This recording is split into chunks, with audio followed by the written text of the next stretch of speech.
Terkadang penonton saya paling banyak berasal dari Inggris. Terkadang penonton terbesar saya berasal dari Amerika. Dan kadang-kadang, meskipun sangat jarang, berasal dari Australia juga, meskipun saya tinggal di Australia. Dan saya terus-menerus memperingatkan orang Australia tentang meningkatnya Islamisme.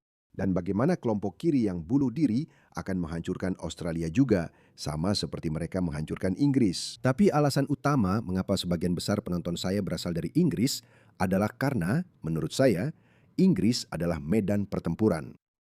Inggris bukan hanya nenek moyang budaya kita, tapi juga negara garis depan dalam perang kita melawan bangkitnya Islamisme. Dan jika ada negara yang akan jatuh ke tangan Islam, atau jika ada negara yang akan menjadi negara pertama yang melawan Islamisme, itu akan menjadi Inggris. Dan apapun yang terjadi di Inggris akan menjadi cetak biru bagi seluruh dunia barat, bukan hanya Anglosfer, tetapi untuk semua negara barat. Dan Amerika juga sangat unik, karena Amerika adalah yang terkuat. Amerika adalah kebanggaan kita pada dasarnya. Amerika adalah puncak peradaban barat. Amerika adalah kekuatan ekonomi di balik segalanya. Jadi meskipun kita fokus pada Inggris, Amerika tidak terlalu jauh tertinggal. Kamu harus ingat, bahkan jika seluruh dunia barat runtuh dan Amerika tetap berdiri, Amerika bisa membebaskan semua negara barat kita. Amerika bisa melakukannya. Jadi para Islamis juga tahu itu. Itulah sebabnya para Islamis mengincar Amerika. Saya tahu orang Amerika suka melihat diri mereka dengan cara yang berbeda. Itu wajar saja. Tapi ini bukan saatnya untuk berpuas diri, oke? Para Islamis sedang mengincar Amerika. Dan saya minta maaf untuk mengatakan bahwa Partai Demokrat sekarang sudah bukan lagi Partai Demokrat yang dulu. Partai Demokrat saat ini semakin dipengaruhi oleh AOC dan Mamdani serta komunis Bernie Sanders. Mereka anti Barat. Itu saja, mereka anti Barat. Mereka tidak mencintai Amerika. Di mata mereka, Amerika dan dunia Barat pada umumnya adalah penindas. Mereka rasis. Mereka secara historis rasis. Oleh karena itu, setiap batu bata yang membangun peradaban Barat harus dibongkar. Itulah pandangan mereka, yang sebenarnya adalah pandangan bunuh diri, karena para liberal kulit putih yang membenci diri sendiri dan mengikuti Partai Demokrat, mereka juga akan menjadi sasaran. Jadi saya tidak tertarik untuk mengubah pikiran mereka. Saya lebih tertarik untuk mengubah pikiran orang-orang yang ada di tengah-tengah. Orang-orang yang sampai saat ini belum terlalu memperhatikan perang budaya atau yang belum melihat multikulturalisme sebagai pedang berbahaya yang akan digunakan untuk memenggal atau memancung peradaban barat. Saksikan ini. Saksikan ini, mereka akan datang. Ini bukan saatnya untuk berpuas diri. Ini bukan saatnya untuk berpikir, "Hei, kita adalah Amerika, kita kebal dari semua ini." Ini bukan saatnya untuk itu. Saksikan ini. Salah satu contoh terbaik menurut saya tentang empati yang merusak diri sendiri yang terjadi secara langsung adalah sebuah kota di Michigan bernama Hamtramck. Tonton video ini. Ini adalah seorang pria bernama Philip Miller yang membicarakan tentang apa yang terjadi di Hamtramck, Michigan. Dan ternyata, kaum queer pro-Palestina sangat berbeda dengan Palestina bagi kaum queer. Salah satu contoh terbaik menurut saya dari empati yang merusak diri sendiri yang terjadi secara langsung adalah sebuah kota di Michigan bernama Hamtramck. Dan saya percaya itu adalah kota pertama di Amerika Serikat yang mengizinkan azan di pagi hari. Orang-orang liberal di kota itu ingin melindungi hak-hak Muslim. Ada banyak sekali orang dari Bangladesh dan saya rasa Armenia yang datang ke kota itu. Dan mereka adalah orang-orang yang sangat mendukung LGBTQ. Jadi mereka menyambut banyak sekali pengungsi ke kota kecil mereka yang akhirnya menjadi mayoritas. Lalu yang terjadi adalah terpilih wali kota pertama dari negara ini. Dewan kota menjadi semuanya muslim. Ini adalah contoh bahwa kamu harus berhati-hati terhadap konsekuensi tak terduga dari niat baik. Karena yang terjadi di kota itu tahun ini adalah mereka melarang bendera pelangi. Jadi sekarang kamu punya dewan kota dan wali kota yang semuanya muslim. Dan sekarang mereka telah menurunkan semua bendera Pride dan para wanita liberal. Ini lucu sekali. Aku bahkan sudah membuat beberapa video tentang itu. Ini terjadi pada tahun 2023. Lihat ini. Bahkan The Guardian menulis artikel tentang hal ini. Rasa pengkhianatan, kekecewaan kaum liberal saat kota di AS Serikat yang dipimpin Muslim melarang bendera Pride. Kekecewaan kaum liberal. Mereka terkejut. Mereka seperti, bagaimana itu bisa terjadi? Maaf, bagaimana itu bisa terjadi? Kalian benar-benar bodoh. Kami sudah memperingatkan kalian selama bertahun-tahun. Beberapa orang bahkan sudah memperingatkan kalian selama puluhan tahun. Begitu para Islamis mengambil alih, Pertemuan pertama yang akan mereka adakan dengan komunitas LGBTQ di kota yang ditaklukkan akan berlangsung di atas atap. Kalian benar-benar bodoh. Orang-orang yang berada di balik seluruh gerakan ini sekarang seperti apa yang sedang terjadi. Dan sekarang mereka benar-benar ditegur habis-habisan. Dan ini mengingatkan saya pada komunisme, di mana para provokator dan revolusioner hanyalah orang-orang bodoh yang dimanfaatkan oleh mereka yang ingin merebut kekuasaan. Chad, itu benar-benar seperti yang kamu bicarakan tadi. Maksud saya itu benar-benar sempurna. Ini sangat sempurna sampai kalian para idiot gender, queer, two-spirit, furry, berpikir bahwa ini akan berhasil dengan para jihadis. Bukan hanya itu saja teman-teman, kita juga punya diaspora Iran yang sudah memperingatkan kita selama bertahun-tahun. Dan mereka juga semakin mendapat dukungan. Mereka sudah memberitahu kalian tentang aliansi antara kaum komunis dan Islamis ini. Dan entah kenapa, sebrutal apapun kaum komunis itu, kalian tahu, mereka memang brutal ya. Kaum komunis telah membunuh banyak orang di abad ke-20. Sebrutal apapun mereka, tapi ketika berbicara tentang perebutan supremasi antara kaum komunis dan Islamis, coba tebak siapa yang selalu menang? Selalu kaum Islamis. Pernahkah kalian bertanya-tanya kenapa abad ke-20 dipenuhi dengan revolusi komunis di negara-negara Kristen, tapi tidak ada satupun revolusi komunis di dunia Muslim? Pernahkah kalian bertanya-tanya kenapa? Kalian tahu ada kaum komunis di Pakistan, ada kaum komunis di Bangladesh, ada kaum komunis di Iran. Kalian tahu apa yang terjadi pada mereka. Sebrutal apapun kaum komunis, kaum Islamis bahkan lebih brutal dari mereka. Kalau bicara soal kekejaman komunis, kita teringat Mao, Stalin, Pol Pot. Jika ada seorang Islamis, jika ada kaum Islamis yang bersaing di Uni Soviet atau di Kamboja atau di Tiongkok, saya jamin Mao, Stalin, mereka semua pasti sudah dibunuh oleh kaum Islamis. Seperti itulah brutalnya kaum Islamis. Kaum Islamis adalah yang terburuk di antara semuanya. Dan kita punya orang-orang idiot, berambut ungu, pakai anting hidung, tidak mandi, pecundang, kaum woke, LGBTQ, gay untuk Gaza yang membela mereka. Kenapa? Karena orang kulit putih itu rasis. Mereka menghancurkan Afrika.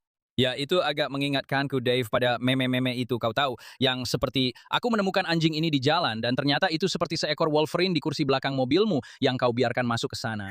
Kau tahu, dan kau tahu apa yang akan terjadi pada orang ini. Seperti dia akan dicabik-cabik oleh makhluk ini karena dia membelai hewan itu. Itu kurang lebih seperti itu.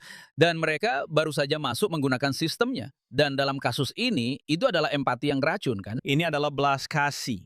Belas kasih yang katanya untuk orang-orang yang tidak seperti saya. Seperti saya sudah lama disebut rasis. Saya harus membuktikan tanpa keraguan sedikit pun bahwa saya tidak menilai orang dari warna kulit mereka. Jadi saya akan menerima segala sesuatu tentang mereka, bukan hanya melanin mereka.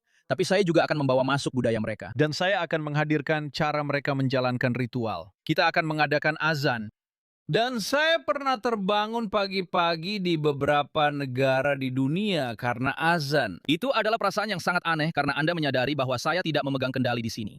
Tapi lihat, kita sudah terlalu lama hidup, Dave, di bawah kepura-puraan ini. Rasa aman palsu ini karena kita terlalu dimanjakan sebagai negara dunia pertama di Amerika. Kamu tahu, kita tidak memahami dunia luar. Kita tidak mengerti bagaimana mereka melakukan sesuatu di belahan dunia lain. Saya ingat pernah punya penerjemah dari Honduras, dan ini Honduras. Orang-orang berlibur ke Honduras. Saya ingat pernah berada di Seguitapeki, di desa-desa Honduras. Dan penerjemah saya waktu itu tidak punya satu lengan. Lalu saya tanya, bagaimana, kenapa, apa yang terjadi dengan lenganmu? Dan dia bilang, ada seorang pria masuk ke bar karena saya berutang uang padanya dan dia membacok saya dengan parang. Ya Tuhan, itu saja. Maksud saya, dia bilang, begitulah cara kami, begitulah cara masalah itu diselesaikan. Beralih ke Amerika. Ya. Saya tidak akan segera datang ke Amerika. Baru saja ada video yang viral pada hari Kamis atau Jumat. Itu terjadi di Spanyol.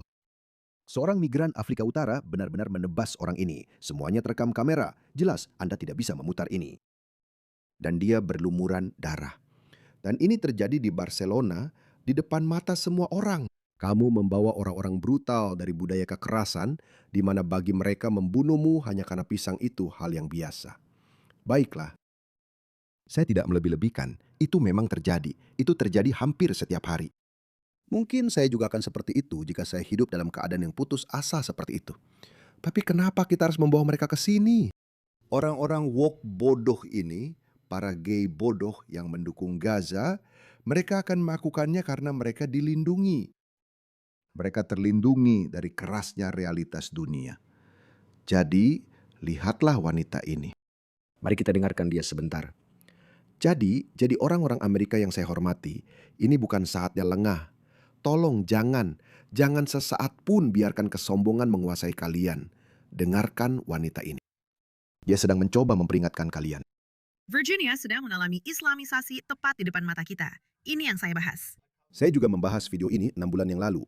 Ini adalah seorang Bengali. Bukan, saya rasa dia adalah wakil anggota Kongres. Saya bahkan tidak tahu hal seperti itu ada, tapi dia semacam anggota Kongres junior atau semacamnya. Dia orang Bengali. Lihat siapa itu. Jadi ketika Anda memilih Muslim atau Islamis, menurut Anda apa yang akan mereka lakukan? Bahkan jika seperti Mamdani, dia itu pro-LGBTQ, dia mendukung prostitusi yang memberi Anda ilusi. Dan Mehdi Hasan mencoba menjualnya kepada kita seperti, "Hei, lihat, dia bukan seorang Islamis." Tapi kemudian dia duduk, lalu dia mempromosikan Asyura, ritual memukul dada itu, karena dia seorang Syiah dari Muslim Syiah. Menurutmu apa yang akan terjadi? Dia akan membawa nilai-nilai Islamisnya dan dia akan memanipulasi kamu karena tidak menyukainya. Senat Virginia RUU 624 diperkenalkan bulan lalu, Januari 2026, oleh Senator Negara Bagian Saddam Islam Salim, seorang Demokrat yang mewakili Distrik ke-37. RUU ini secara resmi memasukkan sebuah definisi. Saddam adalah seorang Bengali.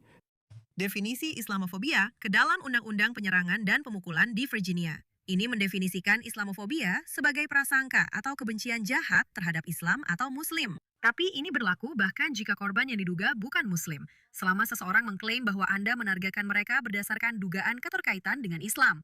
Dugaan RUU tersebut mengarahkan Kepolisian Negara Bagian Virginia, Jaksa Agung, dan Kantor Keberagaman, Kesetaraan, dan Inklusi untuk melacak dan mengkatalogkan kasus-kasus ini dalam sistem pelaporan kejahatan kebencian. Dan saya harus berargumen bahwa itu akan bertentangan dengan konstitusi. Harus ada kerusakan fisik atau kerusakan properti agar bisa disebut sebagai kejahatan kebencian. Mengutarakan pendapat Anda hanyalah kebebasan berpendapat. Dan semua ini terjadi tepat setelah Virginia memilih wakil gubernur Muslim, Ghazal Hashmi, yang baru saja dilantik. Dia berasal dari Pakistan. Saya ingat peliput berita itu juga.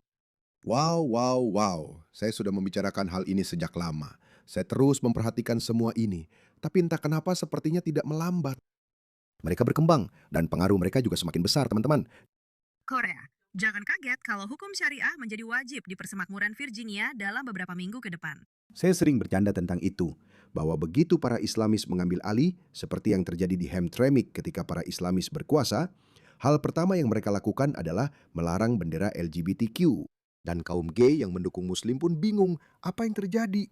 Salah satu hal lucu dari pengambil alihan oleh Islamis adalah ekspresi wajah para idiot ini, para orang woke gila yang selama ini membela Islam dan memfasilitasi kebangkitan mereka.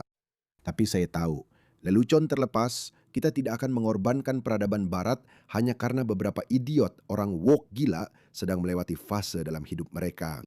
Karena mari kita akui saja, saya tahu banyak boomer juga orang woke gila. Tapi banyak dari mereka, sebagian besar anak muda kiri gila yang membela Islam dan Islamisme dan burka dan nikab dan Gaza dan semua itu, mereka sedang melewati sebuah fase. Kebanyakan anak muda itu liberal. Kebanyakan anak muda ingin melihat dunia yang berbeda. Kamu tahu, seperti, ayo kita menari dan memeluk semua orang dan hidup dalam damai. Kamu tahu, bercinta bukan berperang, tipe orang seperti itu. Tapi mereka akan keluar dari fase itu seiring bertambahnya usia. Tapi masalahnya, butuh waktu bertahun-tahun bagi mereka untuk menyadarinya. Jadi kita tidak akan mengorbankan peradaban barat hanya supaya orang-orang bodoh ini tersadar dari delusi mereka 10 tahun kemudian dan berkata, "Ups, maaf teman-teman, kami membuat kesalahan.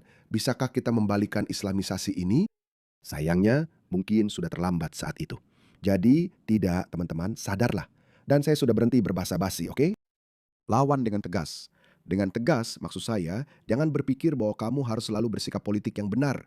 Jika seseorang bertanya, apakah ada terlalu banyak Islam di Amerika? Ya, ada terlalu banyak Islam di Amerika. Apakah ada terlalu banyak Muslim di Amerika? Ya, ada terlalu banyak Muslim di Amerika dan di Inggris. 10% dari penduduk Inggris sekarang adalah Muslim. Jadi inilah alasan mengapa kita semakin sering melihat syariah di Inggris. Jadi jika kamu ingin mempertahankan identitas nasionalmu, identitas sejarah dan budaya, kamu harus berhenti mendatangkan orang-orang yang memiliki identitas berbeda.